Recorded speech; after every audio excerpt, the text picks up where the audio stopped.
So when we talk about lead gen, what are some other, we would call them like leading indicators, that companies can benchmark to say, look, I'm heading in the right direction. Maybe I don't have 100 calls a month yet, but I'm tracking X, Y, Z. And based on that, I'm predicting success.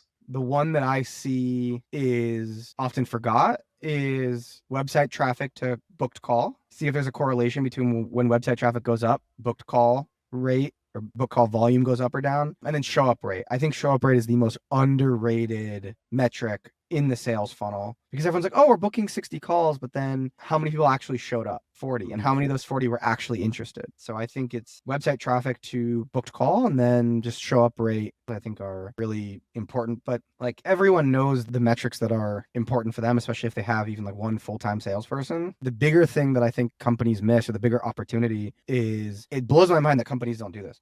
What you need to do is you need to go into Google Sheets or Excel if you're an Excel person, and you need to create a sheet that says website traffic on the left, in one column on the left, your website traffic, you have leads generated, you have calls booked, you have call show up rate, you have SQLs, how many of those total calls were qualified, right? Closes, and then total marketing spend. So you can look at your MER. Before total marketing spend, you need total projected LTV of the closes, right? How many closes, total projected LTV of the closes, and then MER, right? And if you track this month over month, right? So each column is November, December, January, February, March, April. If you track this month over month, you will get so much more interesting insights into, oh, when website traffic goes up, SQLs go down, or, oh, summertime, things go down, but not by that much. Or our conversion rate from booked call to close was way higher in January. Wonder why? Maybe we should spend some more money in January to generate more leads in January. So I think getting like a single source of truth would be really beneficial. And then calendar blocking 30 minutes or an hour every month to update that and then look at the trends and look at, okay, is there any one little tiny